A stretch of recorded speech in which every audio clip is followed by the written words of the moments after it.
Your mission, should you choose to accept it, is to pick a side. This is the Spy-Fi guys, and this is Mission Impossible Dead Reckoning 1.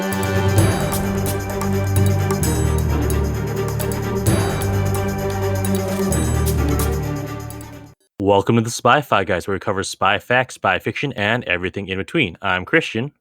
And I'm Zach. And today we have a plethora of Mission Impossible Dead Reckoning related stuff. We've got a brief interview with Evan Ferrante, and then we're going to talk about something we heard from Hayley Atwell at AwesomeCon. And finally, we're going to recap and react to the Mission Impossible Dead Reckoning Part 1 trailer.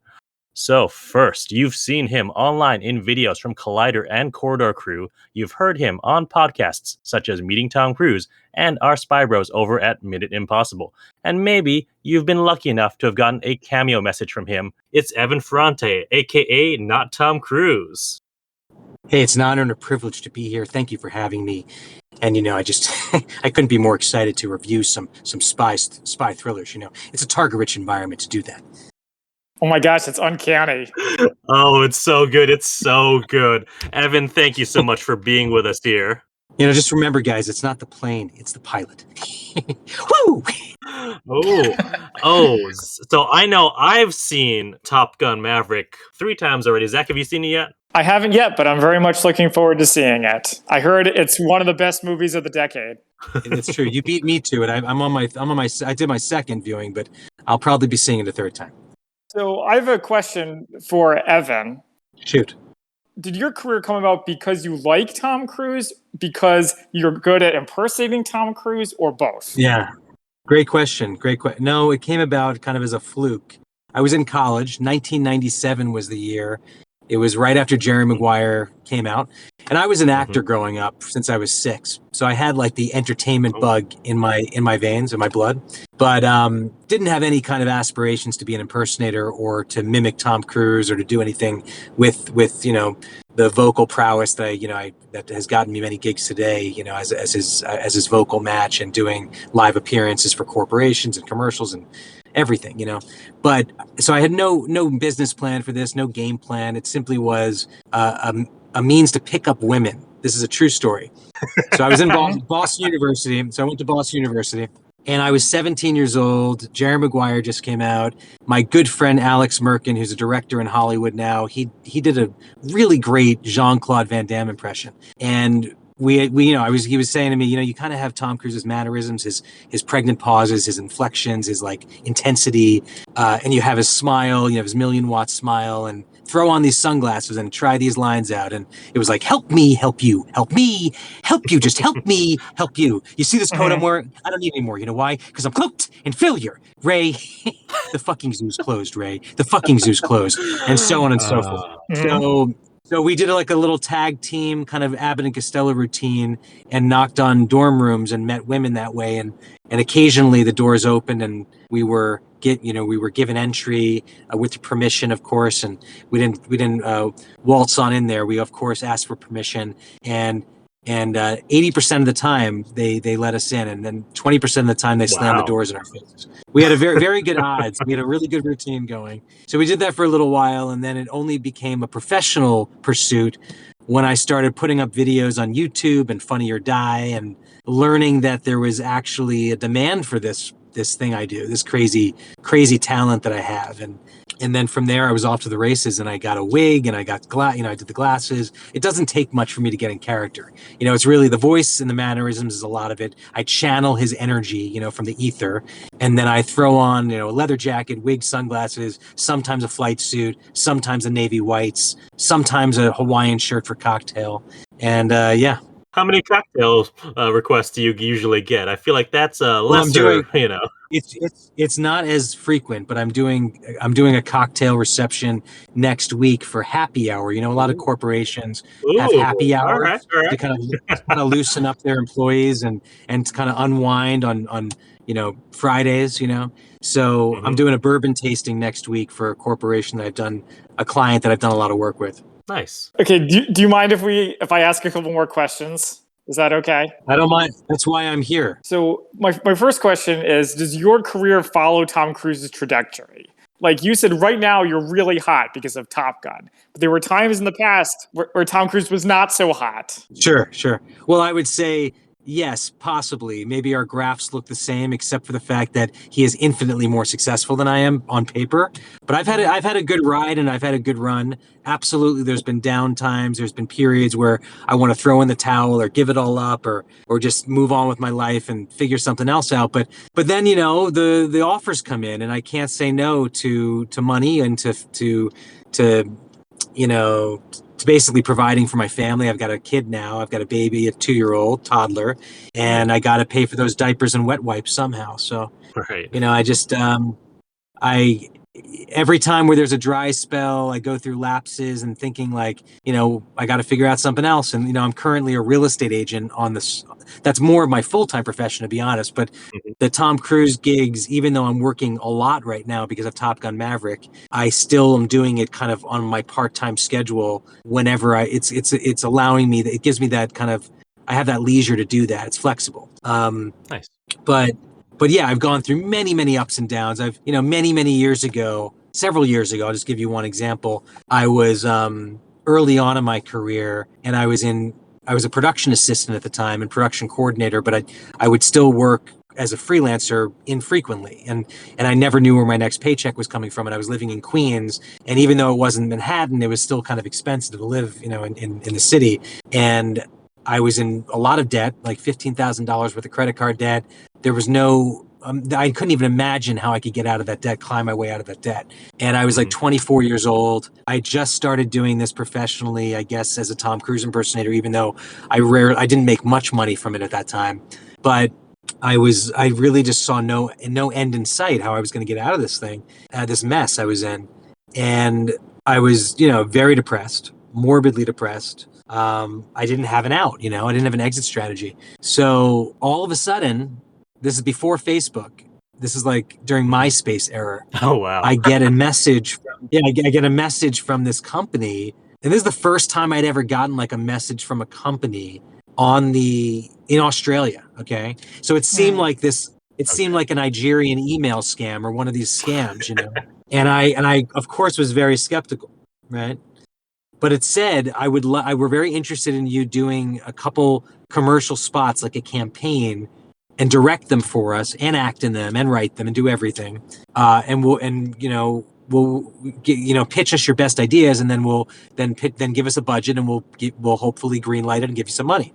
And I was like, this is like too good to be true. This is like crazy that this is happening now. But I was like, this is my ticket out, and it came out of nowhere. It came out of left field when I was at my lowest possible moment, and I met with my brother, who's a writer, like a professional writer, and he and I concocted like 10 different ideas. I thought a few of them were really good, and then some of them were really safe. And they ended up going with one of my safe ideas, which was like a day in the life of Tom Cruise kind of thing, like breakfast, getting a cup of coffee as Tom Cruise, buying some fish at the fish market as Tom Cruise, and then doing a red carpet walk with Katie Holmes as Tom Cruise.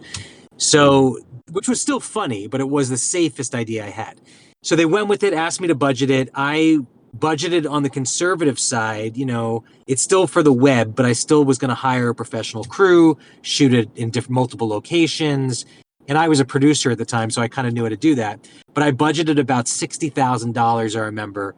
And most of that budget went to me because I was producing, writing, directing, acting in it, all of it, right? So I budgeted about $42,000 for myself, which was the most that I've ever made in one sitting in a short amount of time in my life, okay? Ever. Wow.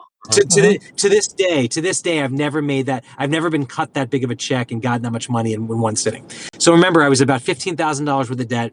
Now, this is the first time I'm dealing with international wire transfers, and I couldn't even FaceTime these people because it was during MySpace.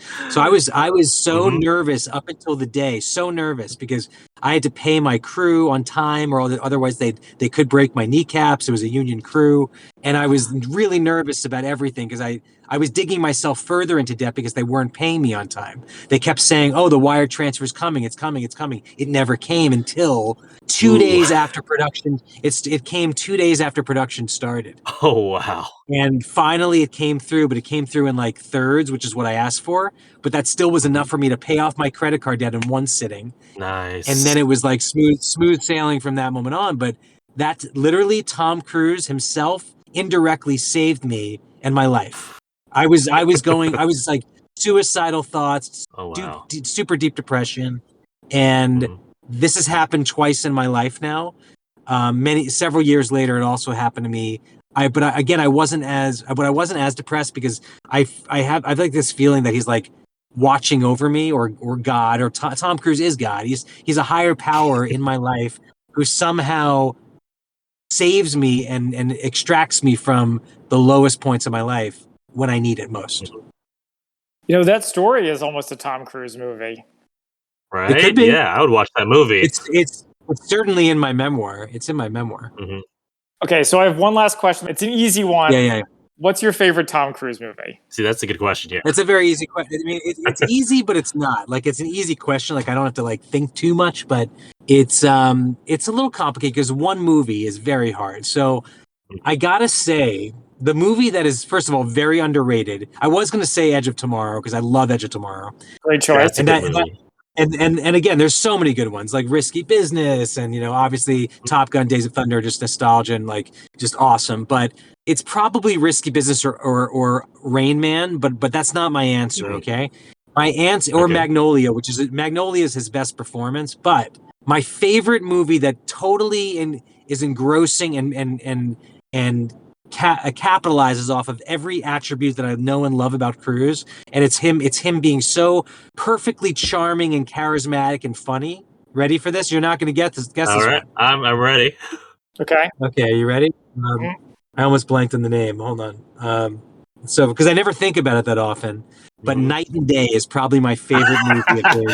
When you said like the full thing, I was expecting Night and Day. So no one says it. In fact, it gets a bad rap. But first of all, Cameron Diaz and him have great chemistry. Okay, and he is so funny in that movie and so charming and so intense, but also such a badass. Well, look, I know you need to go, Evan. I know there's an F-14 waiting for you to take you to that beach volleyball session, but we really appreciate having you on today. Thank you so much. You can find Evan over on Instagram at NotTomCruiseOfficial, on Twitter at @not_Tom Cruise, and be sure to book a cameo with him. Just search on Cameo, Not Tom Cruise. I've gotten some cameos from some other people. They're quite fun. All right. And welcome to the podcast, Jay. Or welcome back, really. I mean, you're always here for all of our Mission Impossible content. I am the Mission Impossible. Welcome back, Jay. This mission got a little more impossibler. All right, so we are going to listen to an exclusive interview with Hayley Atwell, aka I asked her a question at AwesomeCon. So AwesomeCon is our local convention here in Washington, D.C. And in 2022, Hayley Atwell came to visit and we saw her panel. Most of it was about her Marvel content, but being the spy fans that we are, we just had to ask her about Mission Impossible. And by we, I mean Christian. So let's take a listen.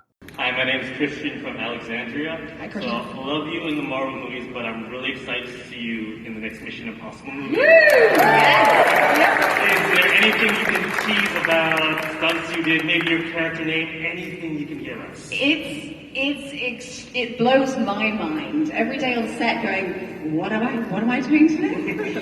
What am I jumping off of? So I trained for 5 months full time.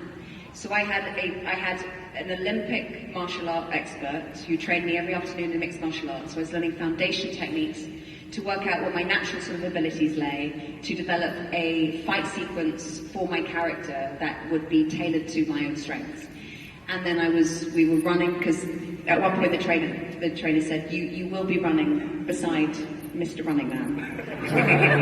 And when he runs with every cell of his being. And I'm like, are you running away from a bear all the time? Like what he's running from and what he's running to. I've never seen anything like it. It's that in life, it's just this surge of energy. So I was having to train to make sure I had some time to kind of catch up with her. What I can say about her is that her name is Grace. That's out there. She's a joy to play. She's mischievous and she's playful and she holds her own with him. And there's an element of kind of a comic element to it, which is great, which we haven't seen as much of in Mission before. There's just it has a different tone to it. And in terms of stunts, I learned how to drift in a race car. No, so every time a friend gets into the car now and I give them the lift, they're like, oh God, please, no. We're just going around the corner, please, abide by the You're like, we are. Quick, yeah. Yes, we are. Swinging out the back of the car there. And the other things was, I think, backflipped over a bridge, jumped off backwards off a moving train, a lot of running uphill in high heels while handcuffed to Mr. Cruz. That's all I will say. But it's his dedication to creating these extraordinary spectacles for the audience is entirely for you guys. His determination to not stop until it's absolutely pitch perfect so that you guys come away from it feeling totally exhilarated by it. It's an amazing to see that every single day. He shows up. And it was a great learning experience for me of the generosity of spirit that he carries onto a set and that he has time for his fans, and he really does. And I find that very, very moving and humbling to watch. And so, I'm learning from the great man himself. I'm like a Bambi. It's just starting out. But you're in for a treat. We've got about a year to go, and the reason for that is the film's got to be perfect. And we won't release it until it's ready. And it will be worth it, so you will enjoy it. Thank you. Thank you. Well, she certainly had a lot to say. Yeah, that was a lot more effective. Right?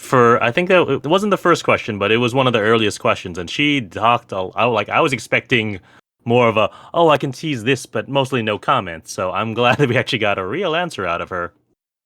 Yeah, I mean, it was mostly a safe answer because it's bits and pieces that we already know about Tom and what little bits of information is probably already out there about the movie. But it was very interesting to hear. I'm excited to see her drifting because who doesn't like a good drifter? We haven't talked about it here, but Jay and I are both big Fast and Furious fans, and I know I have a soft spot for Tokyo Drift. Oh, absolutely. So whenever I hear drifting. So wait, this means Hayley Atwell was going to join the Fast Fam for part 11, right? I mean, who doesn't like drifting? I mean, at this point, who hasn't joined the Fast Fam? I mean, did you see the last bunch of announcements? Everyone is joining that. Rita Moreno? Yeah, I mean, it's a quite the large cast, but we didn't really came to talk about that. We came to talk about this, and I'm excited for the fact that she's learned to drift because that gives it a little more air of authenticity, especially when it comes to the driving scenes. Because there is a big difference between driving and then driving aggressively and drifting, and it'll be good for close-ups. It'll be a lot more immersive, which will be nice. And I mean, it's a good skill to have. Who doesn't like to pull a e-brake every once in a while? Well, that's something I quite like about the Mission Impossible movies is that they feel very real, especially the big stunts. But we'll get to that a little bit later. I did find it amusing, her comments about trying to keep up with Mr. Running Man. Because you can absolutely tell that it is a fact that he goes all in. And it's something that it always makes me laugh watching him run. Well, okay. Actually, have we ever talked about this? Because Jay, you're a runner. Have we ever talked about his form? I don't know if we have. I think we touched on it. I think we touched on it. But I don't think we've really gone into his razor blade hand running style. Maybe that's just the way that his hands are the most relaxed, which is, I know that's key, is making sure your hands are relaxed. So maybe the form that his hands would take when they're most relaxed is, like he's karate chopping the air. It's the T-1000 method. Yeah, like full locked and loaded, ready to dive at you. and knife edge you straight into the throat at any given moment, running mhm. style. Yeah, it's a very interesting style to run to. It's absolutely a sprinter style run. Okay. They're more typically going to have a little more tenser arm position rather than an endurance runner who will be more slack, Mhm. more upright, much like a sprinter in full flight. So it is, it's a sprinter's style running. It's definitely Okay. not something you would be able to maintain for more than a couple of blocks typically. That sounds about right. I mean, I don't know if we ever talked about it, but I ran JV track and I was a sprinter. I'm not built for long distance. And I did try to emulate his running style, and it worked out mostly. Wow, that's good. I did cross country for 3 years in high school, and I hated every minute of it. Oh yeah, I mean, I run a lot. I mean, did ultra marathons, but didn't really enjoy as much as Mm. people assume I did. But yeah, no, but every time I see him, I'm like, he's full sprint, Mhm. cool. God, how long is he supposed to be running for? He's probably passing out somewhere.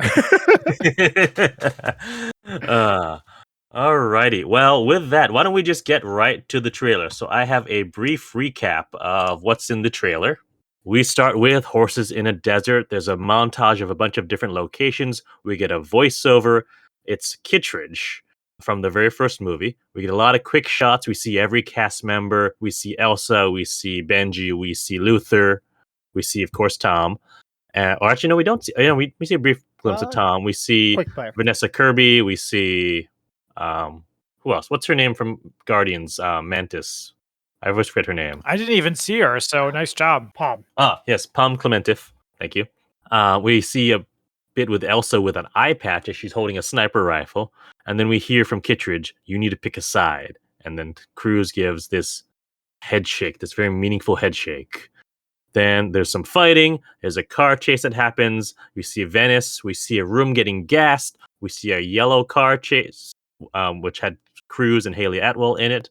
We see Elsa with a sword fighting against Isai Morales, who has a knife. More running. We see some close-up magic from Ethan. We see a fight on top of a train as well as falling off of a train. We see more running, and then we see the stunt. We see him drive a motorcycle off of a cliff with a parachute on. And then we get our title, Mission Impossible Dead Reckoning Part 1. Yeah, so I guess what are we going to talk about first? I'll talk about the title. Yeah? The title makes me think of a Western. Okay. Like a What? movie about Western people who gamble. Why? Because I don't think because it has dead in the title. Either that or zombies. What? Okay. Is it harkening back to the video game Dead Red?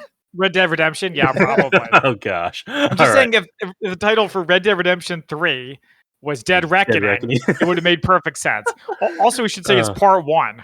So apparently Mission Impossible is falling into the Hunger Games Harry Potter thing. Well, Mhm. every movie. I mean, it franchise could also thing. change. I mean, what was that? Infinity War was originally Infinity War Part 1. So who knows? Maybe they'll change it later on. To your point, I did look up what a dead reckoning is, and it's the process of calculating current position of some moving object by using a previously determined position or fix, and then incorporating estimates of speed, heading, direction, and course over a elapsed time. So figuring out where something is from one place to another, usually a ship, and using all those variables to calculate where it ends up. That's your Spy Fact versus Fiction segment for the episode, everybody. Pretty much. I know, and I've heard that there's a submarine in here somewhere, so maybe that has to do with it. Yeah, I was going to say that is there. And also something that left out was undulating naked bodies. Oh, so one many. point. Right. I was wondering. I was like, is this be the first time there's nudity in a Mission Impossible That's movie? what I haven't. Yeah, like I was caught off guard. I was like, that's different. Unless they're just like body painted. It might also be backlit, so you can't see Yeah. anything. It is fairly backlit. I'm not Mhm. gonna lie. I went back to watch it and was not for nefarious reasons Uh-huh. or any kinkiness, Uh, but just to see if they were truly nude. The males definitely seem like at least topless. mhm. I could not tell the rest, but I definitely saw a nipple somewhere. So that's seemingly in like some sort of nightclub setting that's like right, off of St. Mark's Square in Venice. That'll be interesting. I mean, I think it'll feel probably similar to, what is it? Weren't they in like a rave or something, or a club in Fallout when they're like, what? Oh, I thought you were going to say the beginning of Triple X. Oh, Actually, did not think about that, but also yes. actually, going back to your mentioning of Triple X, it did bring back flashes of Triple X throughout this whole trailer. I was like, they're following kind of like a beat of Triple X to me, like the whole Interesting. club scene with the whole off the cliff scene with True. the sniper, like even the environments and even some of the color palette actually kind of pulled me into the whole concept of Triple X. Interesting. Didn't cross my mind at all. I mean, yeah, he didn't base jump. I guess he does base jump at the end. But he didn't wear a puffy fur coat. Well, we don't know that. There's no BMX. Actually, there was BMX biking. Wow, Jay, you're right. Yeah, and we don't know. He might be wearing a puffy coat in the nightclub. Gosh, and there's definitely nudity in the trailer. I see. All right. Nudity confirmed. But like as I was watching this, I got kind of confused. I was like, wait, this absolutely feels like a Triple X like trailer. Interesting. No, that did not occur to me at all. For me, it was just, I mean, I know this will be Christopher McQuarrie's third time directing one of these. And what he said is he always wants to make them feel different, so it feels like a new director each time. And it does, but it still feels like McQuarrie. It's a different movie, but still got some of the same feel. And I don't know. For me, the things that most excited me about this trailer are the three things that harken back to the very first movie. You had Kittredge showing up. We've not seen him since the first one. We have a fight on top of a train which looks really awesome. A different kind of train, but still train fight. Mm-hmm. And then we had the return of Ethan's close-up magic skills, which you haven't seen since the first one. We saw him making the knuckles disappear, and now he's making this key, appear out of thin air, which I feel like that's probably going to be the MacGuffin. Because we see it also in a part where it's around Elsa's neck. I'm not sure if that's the same key or a very similar key, but it looked like it was the same key. It looked like it was the same key. And I agree. I like the fact that he's bringing back the whole magic vanishing, disappearing, pulling it back, and the less reliance on latex masking or 3D printing. You didn't see any of that. I was about to say, you didn't see a mask at all. At all. It seemed Thank like God. all practical. Boo to you, Zach. Yeah, exactly. How dare you? But yeah, it seemed all very much practical rather than the whole technological aspect. Because a lot of the last bunch of movies have been all about technology and being wizardry, and this was all very much just straight up action, right? I mean, I would say that there's not that much tech in Fallout, I feel like. You still get the 3D. I mean, we still have the masks and everything, but a lot of it was them, flying Ethan flying a helicopter or base jumping or etc. or Halo jumping rather. Yeah, but I mean, even in those trailers, you kind of get the idea that there's going to be some of this subterfuge of masking and then also reliance on playing out another character's role. This seemed very much where everyone knew everyone who is who they are. They're all out in the open. So it might feel like it's going to be less of that, which I thought is going to be interesting. Very exciting. Yeah, usually there's at least some kind of heist. We don't see any heisting here, except for the magic thing. By the way, it also wouldn't be a Mission Impossible movie without a very small MacGuffin of incalculable power, but all defined capabilities. I mean, Fallout, it was just nukes. That's true. I mean, we knew what the knock list was. I really am fixated on the anti-god from 3. I want to know what it is. I want to know what it does. Well, so here's I'm wondering, with all these callbacks to the first movie, I'm wondering how much callbacks just in general to the series there will be in this and part 2. I mean, I know that McQuarrie has said in the past that he's gotten burned about doing fan service.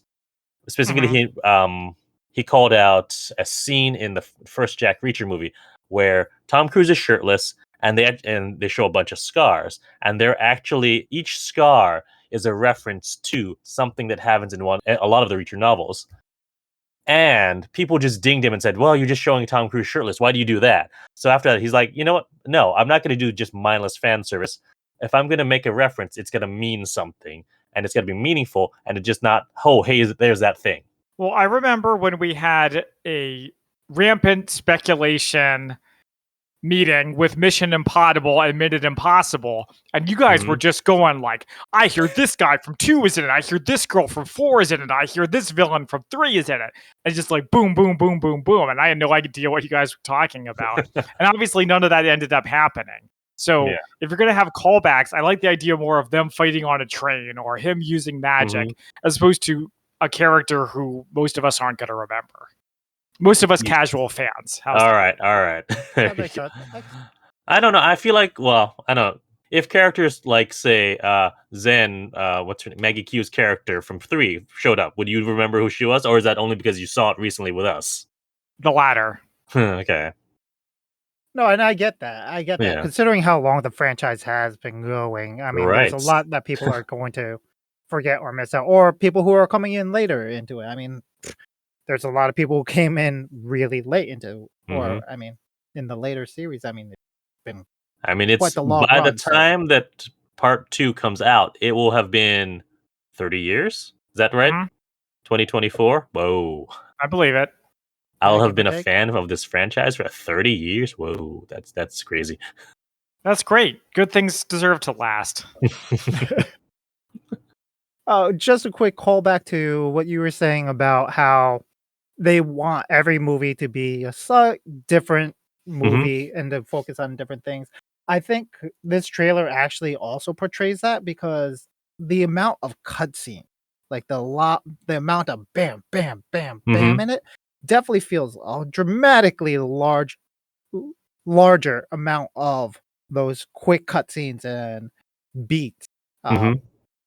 So I feel like it almost feels like there will most likely be a bunch of callbacks or flashbacks. Just interesting.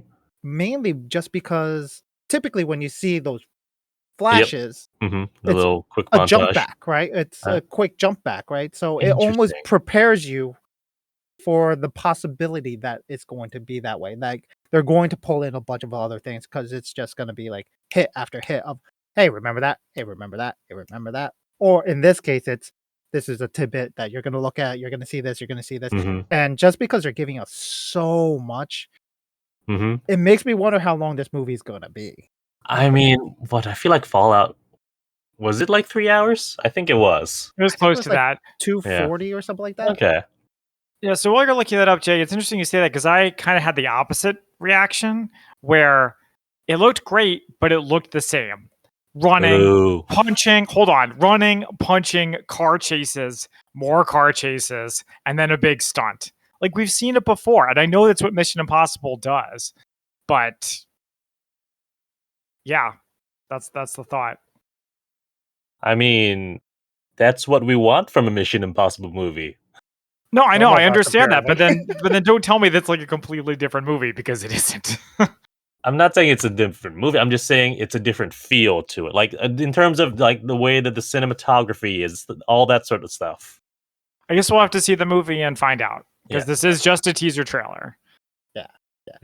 Fallout was 2 hours, 28 minutes. Oh, really? Oh, interesting. It felt longer, but not in a bad way. It felt just like a big movie. Huh. So I have something to say about the big stunt at the end, the base jump with the motorbike. And I am very sympathetic to this idea that you always have to top yourself. Okay. I get it.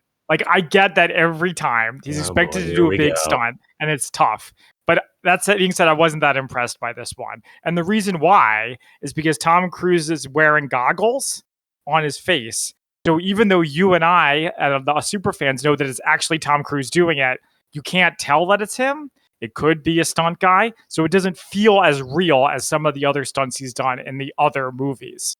Like Burj Khalifa climbing, clinging to the plane, falling from the helicopter and Fallout. You know what I mean? Yeah, except his eyes are obscured in all of those, except for him clinging to the plane as well. He's got goggles on when he's on the Burj. He's got a full face mask when he's halo jumping. I don't see your point in this at all. Well, the Burj goes on for longer, and the camera's right up in his face. You can tell that it's clearly him.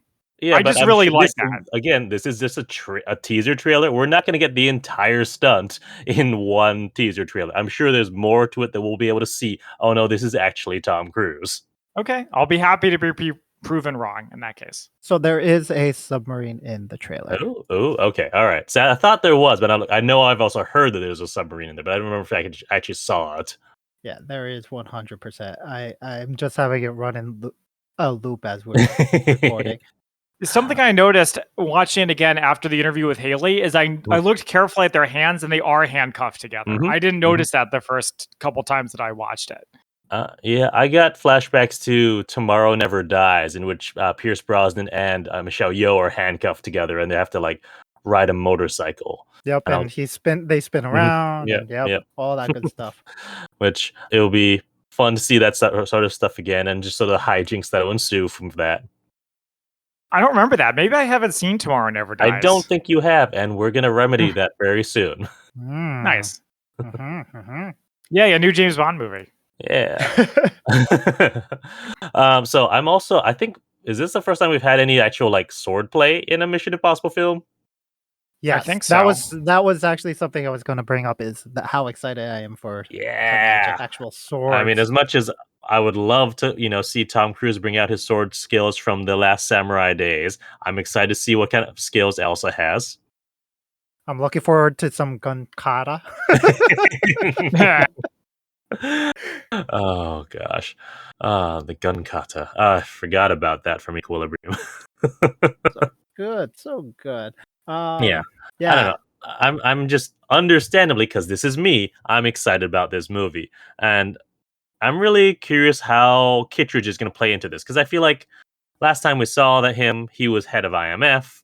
Here, it looks like he's part of some like global conspiracy to run the world. He even said something to the fact like, "This is our chance to control what's true and what's not," or something to that effect. Well, another Mission Impossible with a vague threat. I can't imagine. Oh boy, It here we almost feels like control the media, and the key is going to unlock all the social networks. Oh no! Oh no! I mean, that would certainly be very timely in a way that Mission Impossible movies often are not. They're stealing NFTs.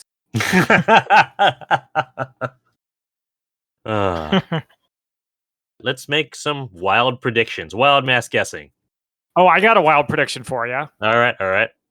So I would like to say he fights a tiger because that's a recurring joke about the Mission Impossible movies on this podcast. But my real prediction is that Hayley is going to betray the team.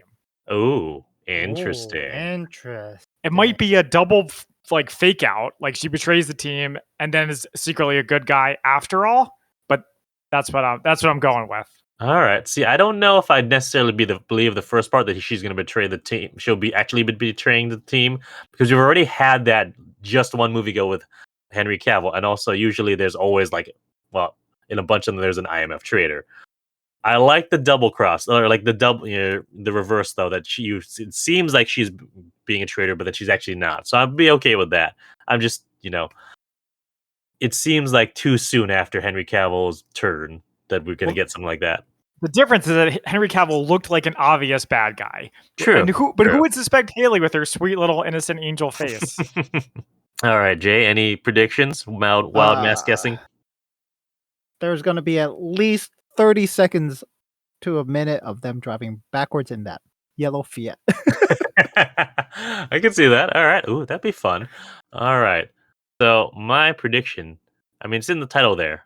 Someone's going to die. It won't be Ethan.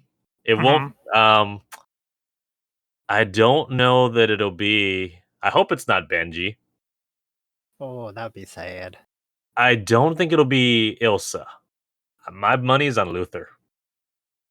I can see. Although they did just have, like, they had a brief fake out of that in Fallout, so maybe not. But someone will die.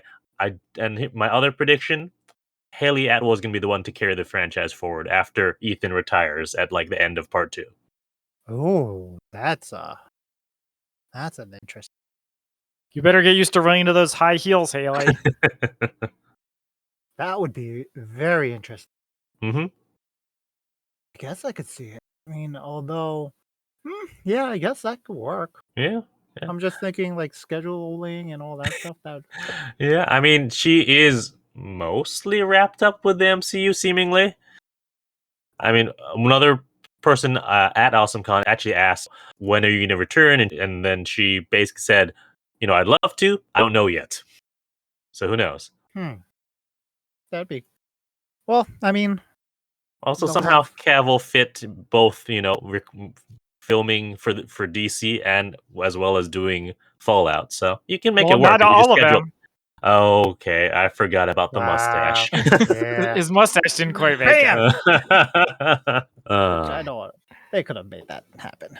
I mean, actually, if you want more info about Mustache Gate, listen over to Light the Fuse. I know that they had an interview with Christopher McQuarrie that she specifically talked about that and how he was willing to make it work for them. And then I think it was Paramount who came down and said, "No, we're not going to help out Warner Brothers." But anyone else have anything to say about this trailer? So I'm good. one last thing. There is a scene in the trailer where they're in a large room with a lot of people working at desks. Mm-hmm. Looks like a lot of Asian people, all staring Okay. at a giant wall yeah, full yeah. of Mhm. monitors, Mhm. with the world map and lots of little pinpoints. So that is at 1 minute 43 seconds into the trailer. Yeah, Alright. with lots of keyboards and media control. So I think there is something to be said about potentially controlling information. Well, yeah, or maybe they're just looking for Jason Bourne. Huh. I never realized there's a bunch of Asian people there. Huh. Or maybe they're going to China to pander to their markets, just like all the big blockbusters do these days. Except they haven't been doing that for the past 2 or 3 years at least. I mean, I don't want them to do it. I mean, look at some of the more recent releases from Marvel and Disney, where they've actually refused to cut out parts that would make it actually get a release in China or in the Middle East. So, in I think Doctor Strange, and I'm trying to remember what other ones, but there were a few that were they Eternals, where they refused to cut scenes with gay people, and so they just didn't get a release there. So they haven't been panned, and I feel like actually I don't know. I'd have to think about Paramount if anything they released recently had any cuts to it, or they could have been. I don't know. Yeah, no need to get into that. Interesting. Yeah. So again, going through this, there's a lot of scenes where Asian people are prominent in this trailer. 1 minute and 12. It looks like they're meeting up with a Asian guy. Interesting. Oh yeah, that is interesting because that is supposed to be Venice. Interesting. Yeah. 27 seconds in, it's another office with lots of Asian people. Hey, Asians! Yeah. Hey, look at that. Go us. Hey. Yet another reason to get excited. Asian swordplay. That totally makes sense. This movie is it's just hyper focusing on us. Woo! About time. And lots of horses for the cowboy enthusiast. You see, Hey, what all did I right, say? there you go. All right. What did I say? fine, It all fine, comes dude. full circle. Oh, could it be an Asian cowboy movie? Asian cowboy movie. All right. I mean, I'd watch that. Kung All Fu. right, okay. Back at it. All right, but with that, I think we will wrap this episode. Well, thank you, Jay, for joining us for this little bit of preview speculation about the new Mission Impossible. Anything you'd like to plug while you're here? Sure. Feed Your Nerd, where webcomics and stuff are posted, and also Tuesday Night Gaming, our Tuesday night podcast recording while we game with fellow member Zach. Yeah, that's on twitch.tv/MCSlanty. Come listen to us as we talk about various shows that we're watching and yell at each other as we game. That's a good time. And thank you all for joining us. You can find us on social media at the Spy-Fi Guys on Facebook, Twitter, and Instagram. Until next time, I'm Zach. And I'm Christian. And we are the Spy-Fi Guys signing off. Thank you for listening. If you enjoyed our podcast, please be sure to rate and review us on iTunes. The theme music is by Jer Fitzgerald and Big Man Joe. Media reviewed by our podcast are the intellectual property of their respective copyright holders, and no infringement is intended. This is a personal podcast. Any views, statements, or opinions expressed in this podcast are personal and belong solely to the participants. They do not represent those of people, institutions, or organizations that the participants may or may not be associated with in a professional or personal capacity unless explicitly stated. Any views or opinions are not intended to malign any religion, ethnic group, club, organization, company, or individual. You can find our podcast on social media at the Spy Fi Guys on Facebook, Twitter, and Instagram.